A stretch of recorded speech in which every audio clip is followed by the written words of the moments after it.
Life Isn't Fair, a central theme of the book by Ash and Hassan, which delves into the concept of unfair advantages. This book is a must-read for entrepreneurs, particularly relevant for those interested in platforms like OnlyFans. It underscores the often overlooked reality that hard work alone isn't sufficient for success. One must work smartly and leverage their unique advantages. The book starts by talking about the CEO of Snapchat, Evan Spiegel. While he's a really smart businessman and actually became the world's youngest self-made billionaire at just 24 years old, they use him as an example for someone who was lucky. He was born rich and went to great private schools. He had access to amazing mentors through his powerful, well-connected parents who were high-profile lawyers. And to top it off, he even got investors through a little bit of nepotism. These are all things we would immediately identify as an unfair advantage. But the book goes on to talk about how Evan was lucky to identify a gap in the market, that people wanted to be able to send photos that self-destruct, and no established social media platform thought it was a good idea or worth competing with them in. It was a sort of right place at the right time with the right resources type of situation. Something I really liked about Evan Spiegel was that he was very conscious and upfront about his unfair advantages. And a line that stood out was that he said, "Work the system." I think it's easy for that to sound like game the system or do something shady. But what he meant was the system isn't fair, and so use the unfairness to your advantage. I have two examples that instantly went to my mind when I read this. First was a game I played for 10 years called League of Legends.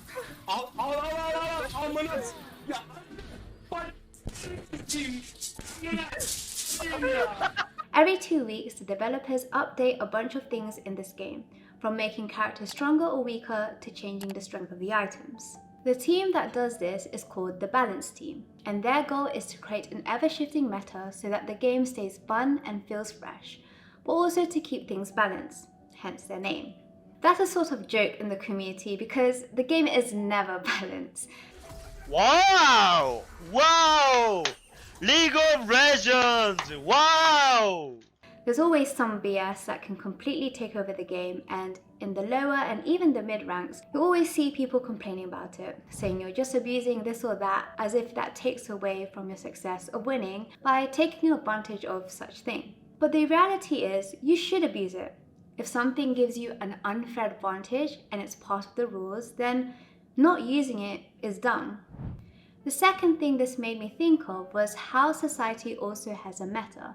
High level, we have a bunch of rules that you must adhere to, just like a game, and new laws are constantly updating to say what is and what isn't allowed. Some things are very quantifiable, like taxes. You can reduce your tax burden by putting more money into your pension. Other things are maybe less so, like how the cost of living crisis is pushing people to need a partner. Taking that a step further, the fact that giving your girlfriend or boyfriend money is a taxable event, in a way is financially incentivizing marriage.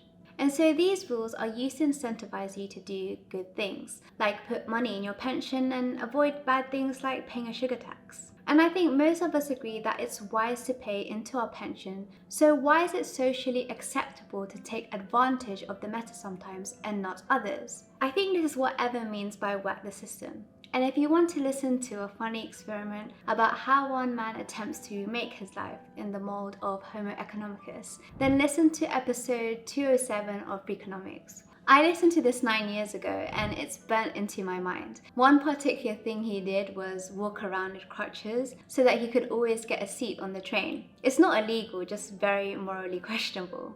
But if you were some sort of supercomputer objectively making decisions without emotion, these would be the sort of efficiencies you'd find by working the system. Hi everyone, just interrupting myself here. If you're really enjoying my content, please subscribe. It only takes 2 seconds. Okay, I'll go now.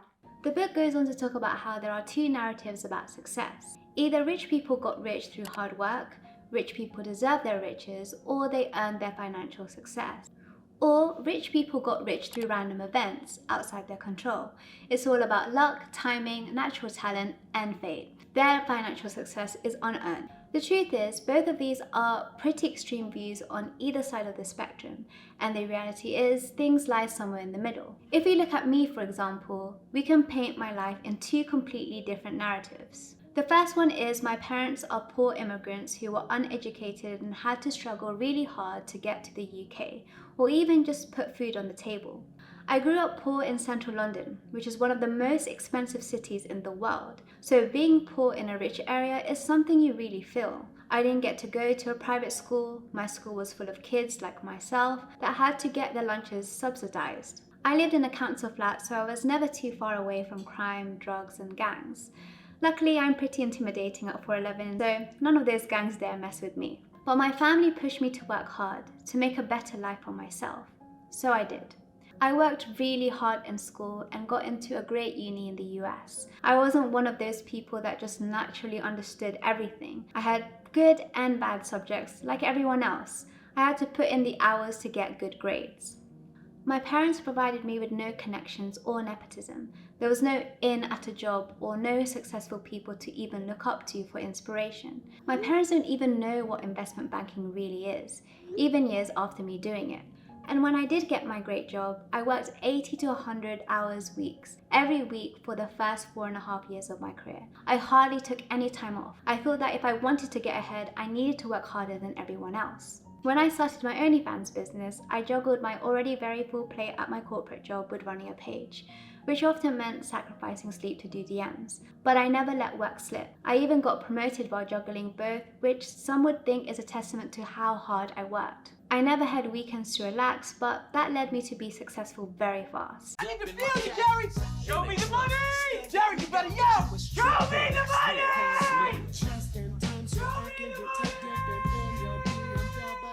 I was able to leverage all the business skills I spent years learning to shorten my learning curve. I've never taken shortcuts. I always go above and beyond to try and deliver a service that I think is valuable. On the other side of the coin, my parents moved to the UK, which gave me access to a level of education that would have not been available for me if I had been born in the Philippines. We were poor in the UK, which meant we got to live in social housing, which put us in the heart of London, something that if you tried to pay for, you'd have to be a millionaire. And there were welfare programs like food banks to stop people from actually starving to death. In the book, Hassan, one of the authors, even talks about an experience he had in the Philippines, where a little girl begs him for the little bit of water left in his Evian bottle. There is not the same security or stability in the Philippines as in the UK, so this girl was literally dying of thirst.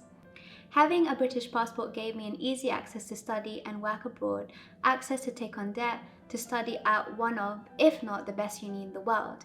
And from being in a great uni, I had access to getting an internship at a central bank, which even though I only spent a small amount of time there, I was able to learn from some amazing mentors. All that contributed greatly to helping me form the emotional intelligence, communication, and persuasion skills to land a job in investment banking. When I got this great job in the city, I didn't have to spend 70% of my income on rent just to live ages away from the office, because I was lucky enough to be able to live at home in an expensive city and not pay much rent. On top of all that, my commute was therefore shorter than almost everyone else, and that allowed me to put more face time in the office, which helped me get promoted faster. Writing my life out in these two different ways and seeing how the same point can be viewed as a negative or a positive depending on my outlook really illustrates a great point in the book, which is every disadvantage has a positive.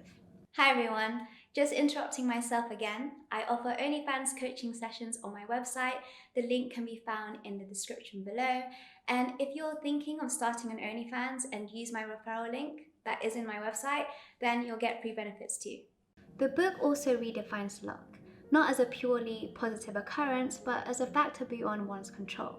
Oprah's life story, marked by trauma and genius, exemplifies this. Her traumatic childhood and innate talents were factors she didn't choose, but significantly shaped her path. And if, like me, you didn't really know her origin story, it's truly one to look up. It might be the best rag to riches story I've ever heard. So we know to work the system and use our unfair advantages. But how can we identify them? Well, the book comes up with something called the Miles Framework, a framework to help you identify your unfair advantages. The unique thing about the Miles Framework is that it takes into account your circumstances too. So M stands for money, I stands for intelligence and insight, L stands for location and luck, E stands for education and experience, and S stands for status. They also mention mindset, like the mindset to work hard and be opportunistic. But they say that if you don't have this, then you're not going to make use of your unfair advantages, so it's not included in the framework. But how do these relate to running an OnlyFans? Money is the capital you have, or the money you could easily raise. The ability to spend money on a proper setup, clothes, and nice locations to shoot photos and videos, as well as pay for a marketing budget. Intelligence and insight include book smarts, social and emotional intelligence, as well as creativity. If you're more on the academic side like me, maybe you'll know how to understand your financials to run your business more efficiently. Or maybe you'll be able to take an analytical approach to your marketing, like I showed in my Reddit marketing guide. Some people might not be like that, but will have an uncanny ability to make everyone want to be their friend. The social butterflies amongst us that have a natural ability to connect with others. And finally, being creative. Are you copying trends or thinking outside of the box and making your own?